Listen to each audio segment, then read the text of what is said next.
All right, here we are. We're the Varsity Voices, and this is our first podcast, Dan, of the new year. You're Dan Frevaletti, one of our hosts. I'm Joe Frevaletti, Yes, the I other am. host.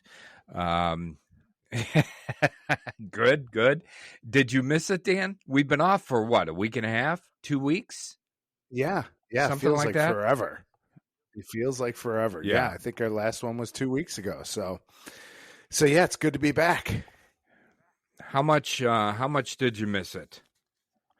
I have to put it at, if I had to put a percentage, like 0 is I didn't miss it at all.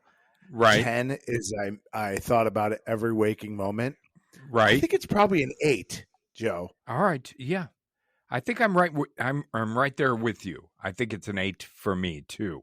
Now, we've been busy, like everybody else has, over the last week and a half or so. You know, Christmas and New Year's and everything else that goes on around that. But even so, I've been thinking about it.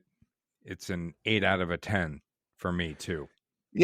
Yeah, and I don't know what would have to happen for it to be a 9. I guess maybe if I had nothing else to do, maybe it would go to a 9. But that's not the case, is it? That's not the case. So 8's pretty high. Yeah, 8 is high because you're never going to have nothing else to do. So I'm pretty sure you're probably never going to get higher than an 8 or give it higher than an 8 because you're always busy. Right. Well, Yeah. and if and it kind of leads us into this episode a little bit with what we want to talk about. It does. Yeah, we want to give people kind of a peek behind the curtain, so to speak, because you and I have been in planning mode. I'll say that for the upcoming season, with this being the first episode in 2025, and we've talked about a lot of topics. Which I think our listeners will be really interested in. But we know there's others out there that maybe our listeners even have as well. But what we'd like to do is let's you and I talk through some of the things we're thinking about covering and doing an episode on this year, Dan, or maybe multiple episodes. And we'll figure out a way with either comments. It can be comments, as well as we'll put up a poll and give our listeners a chance to weigh in too, as far as what they might like to hear. I think that's a good idea, right? Yeah, I think a lot of people have ideas and think about, things that they would like to hear and make sense, kind of fit into our purview of what we discuss. So, we've touched on a million topics. I think all that we think could be full episodes. So it'll be good to discuss them and put it out there and see what people can add to it. It will. And one of the things you and I have brought up and talked about multiple times throughout the year, Dan, and this was emphasized for me again watching some of the bowl games. Over the past week or so, and watch one tonight, with Notre Dame and Georgia. But a couple of things. We've talked about how we feel like things that are happening at the college level really are starting to push down into the high school level as well. Yeah. And they're not quite there yet, but you can see with different little things happening here and there with different high schools, whatever it might be, that these types of things are going to happen. They're going to have to be addressed somehow at the high school level, right? Because they're not going to stop it. No. And, I haven't given anybody any specifics on this yet, but, we've talked about, recruiting. We've talked about transfers. We've talked about NIL, but one of the things that you brought up when the playoffs came up was that, and there was some conversation around the playoffs and private versus public, and it's not fair. The playing field's not level. You brought up the the possibility or the option of, what I think what you called it was a challenge league or a challenge division, champions League. division, right? Remember, Or big champions big league. giant trophy. If you Yes, the bigger the better, because you got to Yes. give them trophies, right? Yes, got to get trophies. So, I mean, how similar is how you've thought of that to what they're currently doing in college with the 12-team playoff format? I think it could be really similar. I don't Yeah. know about how the 12 team is set up. I think you might be able to get away with 8 teams in the high school level, but I think you could do something similar. You could line it up so that the championship falls on the same weekend that it does now. You might have to adjust some games or something. I know that probably would cause some heartburn, as far as when this game would be. Getting Right. fields and everything else is always a challenge, but you might have to start a game. You might have to have an 8:00 kickoff on Friday or Right. Saturday. But I think that I think there's a lot of benefits to it. I think it alleviates some of that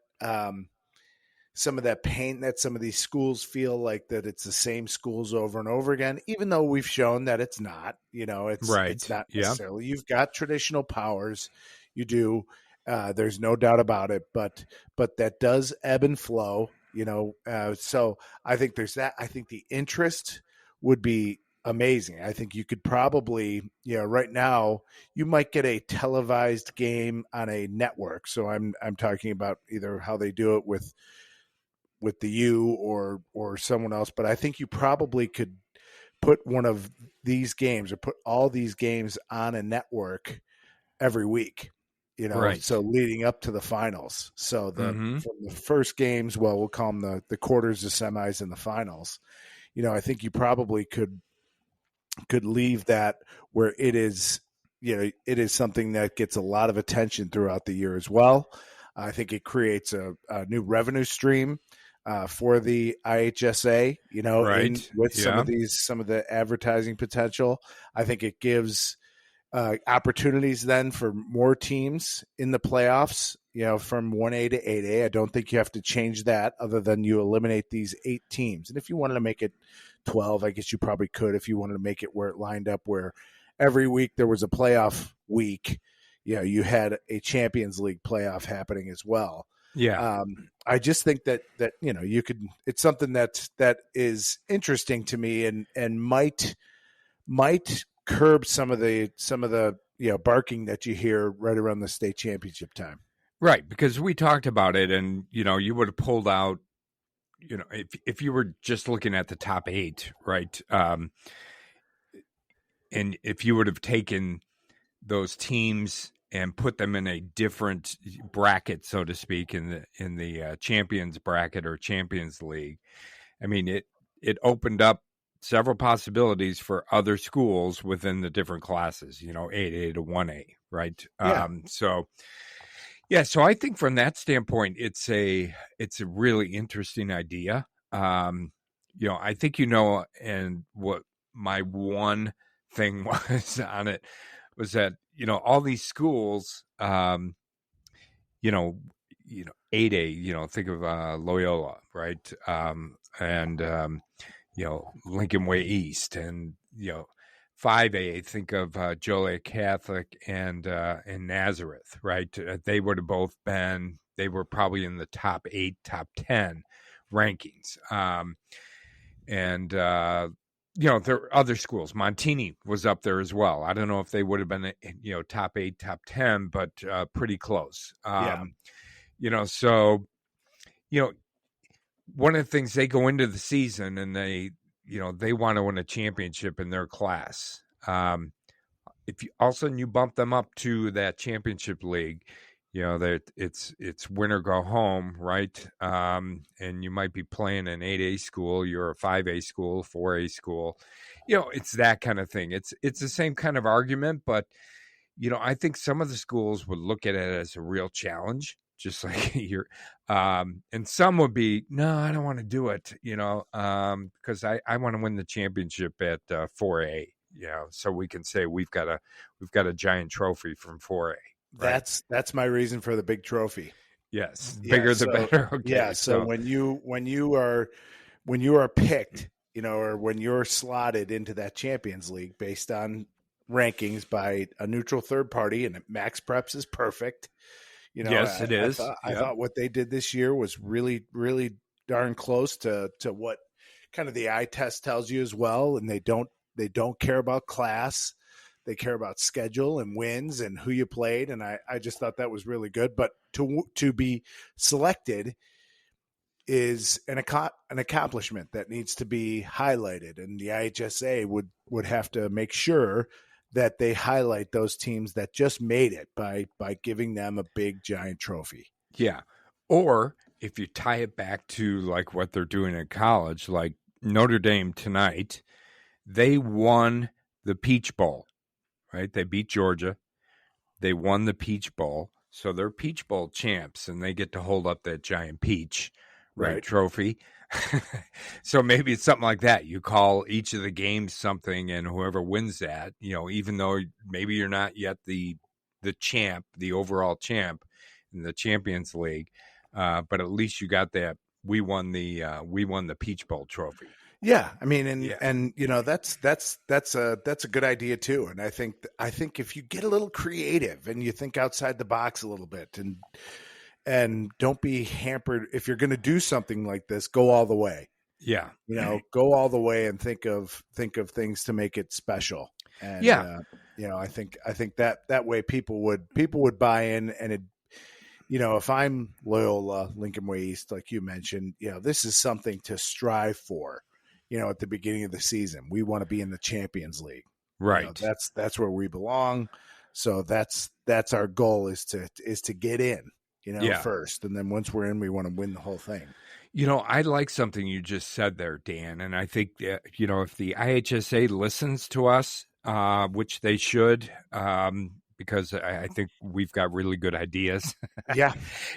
But you said they've got to go all in, right? And I think we might be at a point in high school football in Illinois, maybe across the country, where you've got to go all in on this stuff. You can't the tweaking, and we've showed this and we've talked about it in previous episodes, the little tweak here, the little tweak there. It doesn't work. It doesn't change anything, right? And then everybody talks about the same things year after year after year.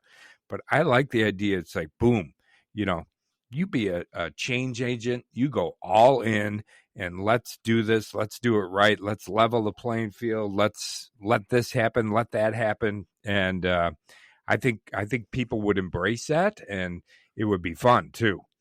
Yeah, I think it'd be a ton of fun. The fan engagement, that you'd have. I mean, it would be a big deal. I think you'd have a lot of fans at some of these games if you put them at neutral sites. If you spread them out to not only ISU, well, this is probably asking a lot because there's a lot that goes into getting these fields. Ask for all of it, Dan. Yeah. Ask for all of it. We're all in. Yeah, right? all in. You're right. Yeah. But you get some big crowds and use Soldier Field, use Northwestern, use U of I, use ISU. There's a bunch of good college stadiums out there that hold a lot of people. I know. Yeah. Naperville North and Naperville Central play at North Central College so they can get more people in. I think you probably could find this and find ways to have these games where there's a lot of benefits to it. Yeah. Well, I like it. So I'm on board, but okay, good. And we'll talk about it more. I mean, that's what we wanted to do here, right? We wanted to bring up some of the ideas that we've talked about, and we'll let our listeners. We're going to let you weigh in on this too. Feel free always to send us a comment on wherever you're listening from. To weigh in, but like I said, we'll do a poll too, and Champions League, Champions Division will be one of the things on there because it's going to be a topic that we talk about sometime this year. So the other one, Dan, and this popped up for me, of course, watching the different games this past week and a half, the college games. Every game I watched, there was talk of these 10 kids entered the transfer portal, right? So they're not going to be playing in this game, in our bowl game. So, and sometimes it's some of their best players, right? Oh yeah. Yeah. And, they're transferring, they're going somewhere else. And that's, it's an issue that I think college is going to have to figure out, but, we're starting to see the whole transfer thing push down from college now to high school as well. We're seeing kids, or we're hearing about kids, who are transferring, beginning of the year, end of the year. And, I feel like it's happening more and more. They're announcing it, right, on, social media, those kinds of things. So, that's something too, which I think the IHSA needs to get out there and get in front of it, because if you don't, you're going to see more and more of this going on, and maybe it's a good thing, right? I mean, I don't think you have to look at it as necessarily as a bad thing, but we're seeing it, Dan, and it's coming to high school for sure. Yeah, it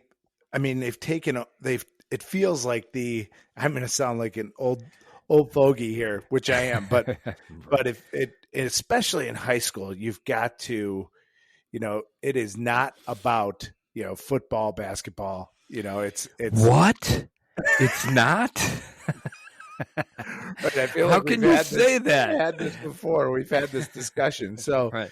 You've got to make sure it doesn't become, some teams are minor league teams for other teams, and you don't want, what I don't want to see is mercenaries, where people are transferring, for football season and then, transfer back. I mean, I don't know how loose it is with the IHSA. Right. It might be that loose, and people can always come up with a reason that why this transfer is so critical, but it's got to be for the best interest of the player personally, academically, socially, first. In my opinion, that's my opinion. Your opinion, yeah. And I agree with 99% of that, Dan. But you and I always say follow the money, right? And even at the high school level, I think when you say follow the money at the high school level, I picture that in my head as following the scholarship, right? And the potential NIL money you're going to get at a particular college. So if a kid feels like they're going to benefit more by playing at this school, which maybe is higher profile, has a better team, has better players, how are you going to stop them, or should you stop them from doing that? Is what I'm saying. And we don't have to answer that now, Dan. But that is one of the ways I think about it too, is that, I think in a lot of cases, and you see this on social media with all the kids playing the different sports, is that, they're not posting their stats and stuff out there for the glory of their high school. They're posting all of that out there, their highlights, because they're hoping some school is going to notice them, some coach, and is going to give them a scholarship that's worth, I don't know, $30,000, $40,000, $50,000 a year, right? Yeah. And in addition to your scholarship, you're also getting, if you're a top player, $200,000, $250,000, NIL, so follow the money, right? Yes. Yeah. Which we'll go into deeper detail when we do an episode. Yeah, we will. But I would say that's a shame. And and I think you're in the majority, Dan, honestly. Yeah. And I'm there with you in that. But again, it's something that I don't know if I don't know, unless you get out in front of it, like the IHSA, and you've got legal standing as well. I'm not sure how you're going to be able to stop it. Joe, it's probably the case, and this kind of leads us into, NIL. You mentioned it, NIL for high school, right? Right. And it's legal in the state of Illinois, so yeah, it's coming. It's coming, right? And I think last I saw, because you and I have done a little bit of research on that, I think there's 37 states now where NIL is legal for high school. Now, I'm not sure how much that's being taken advantage of at this point. At the high school level, I think there's still a lot of stuff churning around it, and there's not a ton of collectives, I think, yet. I mean, I haven't been able to find any collectives for high schools at this point, but that's another thing, Dan, you mentioned that's coming, right? It's legal for high school, and it's going to get there, right? Follow the money. And it ties, I was going to say, it ties right back into our transfer discussion.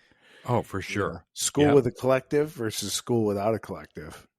In high school, there are going to be plenty of schools that don't have collectives, even if some get set up. And so it is. It is going to be something, and you can argue it'll help even the playing field, but I think it's more of the same, really. I think you find, we talked about best programs attract best players. Yeah, best programs probably attract best NIL opportunities. So right. it definitely could start something that is that's hard to control, and I imagine it's being discussed at the IHSA. I would think so. I would think if they start looking at what's happening with college and some of the shenanigans there you are. You're showing your age with that one. Yeah. Some of the stuff that happens, with recruiting and that sort of thing. I think it could get pretty hairy on the high school level. I think so too. But now that it's perfectly fine at the college level, as a part of the recruiting of high school kids, money is being talked about, right? I mean, where it wasn't before. All of a sudden now it's like, you know what? If you come here versus going there, and this is a high school senior or high school junior, it's $100 grand, we're going to be able to do for you. Right. Right. But I mean, those kind of discussions never happened with high school kids before. And not on that level. Not on the level. Right. The difference is that high school kids can work legally. So part of the college, and we can stop. We're going to get into this. We should stop, or else it'll be a whole topic, but right. Or it'll be a whole podcast already. All right. But yeah, a lot to talk about there with NIL. Right. So we've got two more topics that our listeners we're gonna talk about, but we'd like you to weigh in on them too. One was what we talked about with transfers. The other is NIL in high school. A lot of these things, feel free to comment as well and give us your input. And the playoff system, right? Yeah. So we've got a lot of good and interesting, and maybe in some cases controversial topics. Yeah, Dan. There'll be no shortage of opinions. Right, and we want to hear opinions. Yeah. Right. Yeah. You may as well shine light on all this stuff, right? And rather than having it done, and social media is good and bad for that. But if you can have a reasoned discussion on some of these things, maybe there's some ways to keep some of the darkness that's associated with all three of those first topics, in the dark. Right. And maybe we can even get some people who, who may be experts on a topic or who may be, part of the decision making at a certain level regarding particular topics. Maybe we can get some people to come on with us, Dan, and we can have them talk with us about it, right? Yeah, that's a great idea. It probably would be great. We got to start burning up the phones. Happy New Year. Varsity Voice is calling.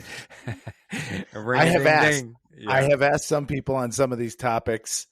No takers yet, but they're out there. They are out there, and I think we can find them. Yeah. So you get busy, all right? Yeah, sounds good. Yeah. But we just talked about some interviews. So, what we did is one of our probably our second episode, or 1 through 10 episodes, 1 through 8. We interviewed some of the coaches, Dan, from the Chicago Catholic League. We interviewed Pat New from Bennett. We interviewed Coach Bukowski from Montini. We interviewed Coach Passarella. Who else? Coach Nissen from St. Lawrence. Coach Racky from Nazareth, right? So we had some really good interviews with some coaches. And I think, now that we're a year into this, and with some of the coaches, it'd be kind of like the next step or follow-up type interview. I think that would be a good thing to do, over a couple episodes at least, right? Oh yeah, I think if we're going to try and get them all on. And last year we started kind of late. We started the whole podcast was June, July, and so right, they're getting pretty busy at that point in time. So I think if we think about starting in the spring or maybe even late winter, the practice will be here before you know it. It will for snap sure. your fingers. We talk about how fast the season goes. Same thing with the off season. Once you get to this point and it's a new year, you've got coaches planning their summer and what they're going to do. And, now there's a change in the rules as far as how many times they can meet. I think it went from 25 to 20. I think that passed. Oh, really? So, so that's a big deal. And it's caused for a lot of change in how they plan their schedule. So, and what they focus on in the summer. So anyway, we'd love to have every coach in the CCL on. There's some open spots still. I'm sure those will be filled, but I think Joe, starting in 4 to 6 weeks, we could probably start that. Yeah, we should, because we kind of ran out of time last year, right? And we weren't able to get to all the coaches, but we would love to have them all on, and we're going to reach out to all of them again, right? And hopefully they're listening, and they will jump at the chance to come on and talk with us in an episode. Who wants to be first? Who wants to be first? Right. All right. So that's another thing we'll be doing in 2025. So in addition to that, Dan, and recruiting, there's recruiting. College recruiting? Yes. Is that what you're talking about, or high school recruiting? Well, here's what I was talking about. College recruiting would be one. Yeah. So there's almost like 3 subsets to me for recruiting. There's the college recruiting. There's the rules regarding recruiting at the high school level within the IHSA, right? I think that's a topic. I think it's something that, people bring up every year and multiple times throughout the year is these schools recruit, these schools can't recruit, but I think those lines are getting blurred. Another one of those things that's getting blurred, and things that are pushing down from, say, college to high school. So it's another one of those things that I think, you've got to get out in front of again. May have to revisit what the rules are and what schools might be doing around those, and come up with something else maybe. Right? Yeah, because everybody always says recruiting, it's like the the word you shouldn't say, right? for particular schools. And I agree with that, because the rules as they're written right now, you're not necessarily allowed to recruit, but I think there's a lot of nuances to it as well. Yeah. And you can't ignore the nuances, I don't think.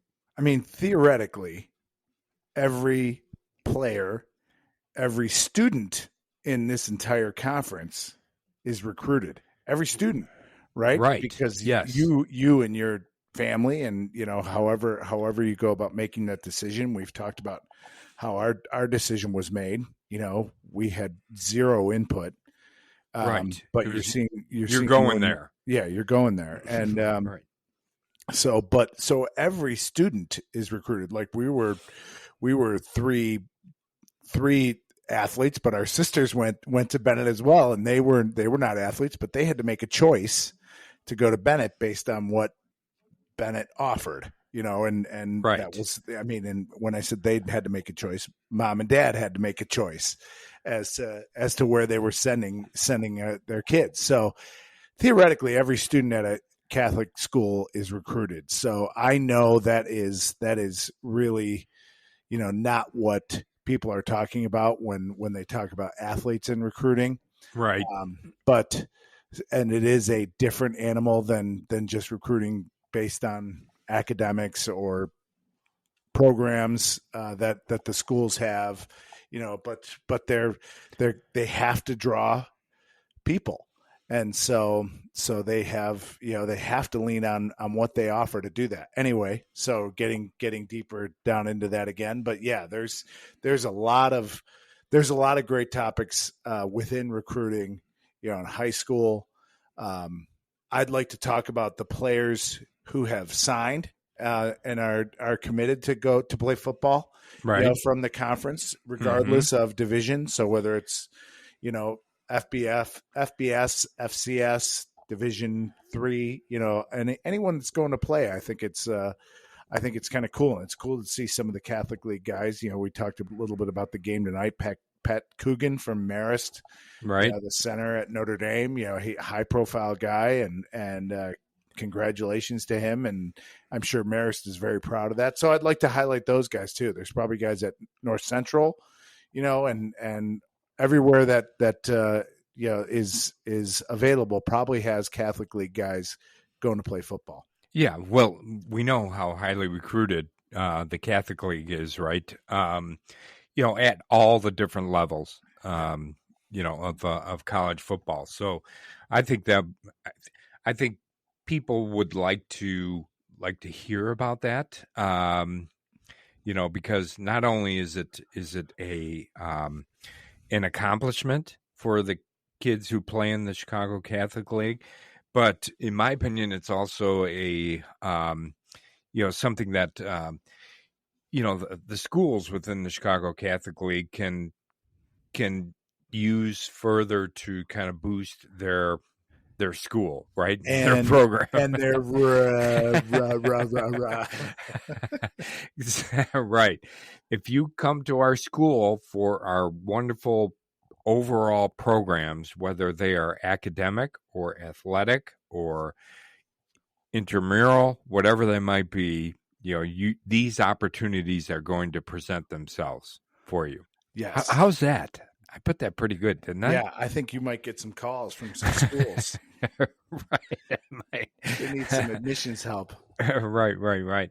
Okay, so yeah, we've got several different things we can talk about from a recruiting standpoint. So I think, Dan, let's see, we talked transfers, we talked about the Champions League, recruiting, player spotlights was the other topic.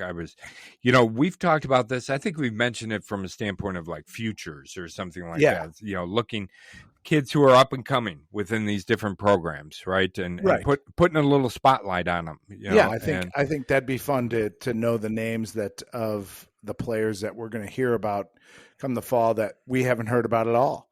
There's every year there's several kids that jump out, and now there's kids that we've talked about, a lot of juniors out there that making a big impact on the Catholic League this year.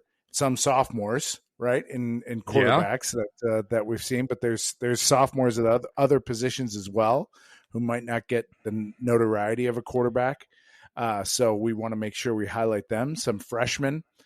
We know that some schools, notably Nazareth, will play freshmen. Mount Carmel had a freshman that played in the state championship game. So some schools do. You play varsity if you're ready. It doesn't matter what class you are. So, right. I don't want to say some schools are classless, but they know what we know what you mean. Yeah. Yeah. So yeah, we want to make sure we highlight some of those guys, and like we said, some of these names that are going to be household names within the high school football scene next year. Right. So I think another great topic, and that's something which is fun to cover too, or to talk about, because you and I both love to talk about really good football players, and and the potential of certain players as well. Some of the younger kids. Even a kid you hear as a freshman, that maybe played on the freshman team, but just is outstanding, and they've got huge plans for him as he kind of goes through the program. So hearing about some of those kids, I think would be really good. Yeah, that'll be exciting. Yeah. And then we can talk about when they transfer. Right. And how much? No, I'm not going to go there yet. Right, okay. Right. All right. Yeah. Those were the ones I had, Dan. I mean, that I feel like it kind of covers a lot of the off season, call it off season, for us. And it'll take us, right up to, maybe the start of the season. But, there's going to be other things that come up. I don't know. Do you have other topics that you were thinking about? Can I throw one out there? Yeah, do it. All right. I think that's a sport that's going to explode in the next couple of years is going to be flag football for the girls in high school. I think it's growing. I think it's going to it started to get a little pub this year. I read some things in the papers. I don't know which Catholic League schools had teams, but I'm guessing it's going to double, until it's every team or every school has a team. So I'd like to talk a little girls flag football, maybe, get a coach on and see if there's, just find out, get some information about it, and how they go about the process. Do they have to recruit the hallways? Are there people knocking on their door to join? All those things that are questions about it. I think it'd be pretty cool to hear about, and I'm not sure that we can get as in depth as we do about what we already cover, just because there's only so much time. But I'm guessing we could probably add something next year, even in the league that or during the season, is at least give some scores in that. Yeah, I think that's a great idea, Dan. And you and I have talked about focusing, let's look at some other sports and maybe, right? Because this does take a lot of time for you and me to even do what we're doing. But, it makes a ton of sense. And I think it'd be a lot of fun to talk about flag football as well. I think it's a great idea. So, yeah. All right. Is the flag football is now an IHSA sport? That's correct, right? That's correct. Yes. And I think there were at least, I'm going to guess at this number, so nobody hold me to this, but I would say from the Chicago Catholic League standpoint, there were at least 6 to 8 schools, I think, within the Chicago Catholic League that had a flag football team. Now, they don't really have conferences. That's one thing I noticed. They play in divisions, and everything's mixed together, from a standpoint of the season, as far as it's public schools, it's Catholic schools, it's, private schools, whatever it might be. I think they're kind of broken up or arranged by maybe the size of the school or that kind of thing. But I don't think there's any conferences yet, but that's probably just down the road a couple years, right? Yeah. Yeah. I mean, I'm looking at the IHSA just to see if there's teams. It just has Fremd as far as teams, but as far there you go, your local. Yeah. But yeah, it looks like it doesn't look if the Catholic League had teams, none of them made the playoffs. You know what? We will cover that in an episode, Dan, because I think they were I think almost everybody made the playoffs is the way it worked this year. Yep. I think. Yep. Yeah. And it was just a giant tournament at the end of the year. You know, kind of like the softball tournament. Yes. Okay. Yeah. That makes sense. And now I've got a full bracket. There you go. Yeah. Wow. There are a lot of teams, Joe. A lot of teams. Yes. And it's just going to grow. So, you know, eventually it's probably going to be by conference again. We'll see. But, you know, when you look at the number of teams, and it's in the hundreds, right? Or it's got to be over 100. Oh yeah, Mother McCauley. So there's a team. Yeah. Oh, Marist. Up St. Lawrence. Yep. Yeah. Anyway, I don't want to. Yeah. So there's full brackets of and sectionals and everything else with this. So yeah, I'm a little late to the party. Yeah, Rosary. So Marmion's sister school. Right. Yep, okay. They're in there. Yeah. All right. It's a great thing for us to talk about. It's a great thing for us to cover, I think, Dan. And again, listeners, feel free to comment and weigh in on how you feel about that. But again, we're going to put a poll out there and let people interact and weigh in on some of these topics as well. Any other ones, Dan, that you wanted to throw out there? You got I see you got a napkin there. What do you got written on that? You know, we've talked and I do have a name, but we've talked about getting an official on too. Oh yeah. Mm-hmm. You know, I think that would be. I think that's something that, you know, I would want questions from listeners to help with that. You know, what they want to know. I know what I want to ask. Right. You know, and I know I've got to keep you at bay when it comes to talking about fitness levels. By the way, I'm not even going to say it because then we won't get an official on. Yeah. Right. Yes. But yeah, so just a lot of the questions that, and I think I'd like to help them, you know, officials use it as a recruiting tool. You know, they need leverage, for sure. Leverage our podcast. You know, we've got millions of listeners, Joe. Millions. So yeah. So when you're in the millions, just cross the 2.5 million listeners. Yes. Yeah. But I mean, seriously, these are football fans, you know, people that listen. And like I've said before, every one of you that's listening out there has someone that pops into your mind that would make a good official. Yeah.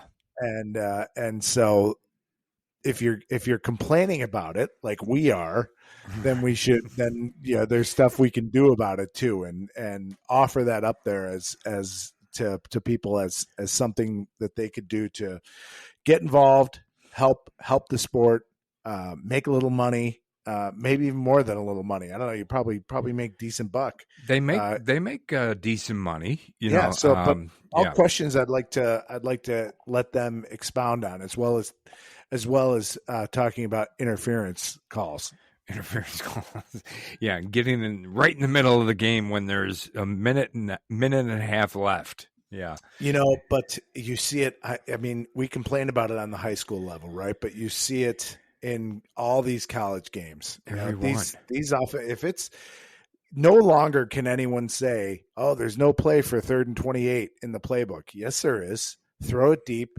Have your receiver flail in the air. Right. You know, trip on his own feet, fall down because he might get a call. Rip his own shirt. Yeah. You know, whatever it might be. Yeah, and it's only 15 yards. So maybe my 3rd and 28 isn't a great a great example. But But third it's and an 14, automatic first down, right? Isn't it? I don't think so. Oh no, you I mean don't in think high so. school or Yeah. just?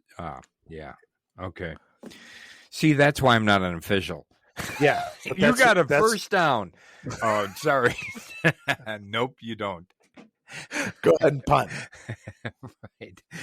Or run it gosh, again. Yeah. done. But those are the things we can ask officials about. You know, Yeah. what are some rules that everyone gets wrong? And I would bring that up, and illegal man downfield and RPOs and trying to manage that, and you know, some of the things that are filtering down from the NFL and college football to high school. You know, and yeah, another one of those things. Yeah. Yep. Everything's filtering down. It's just a matter of time.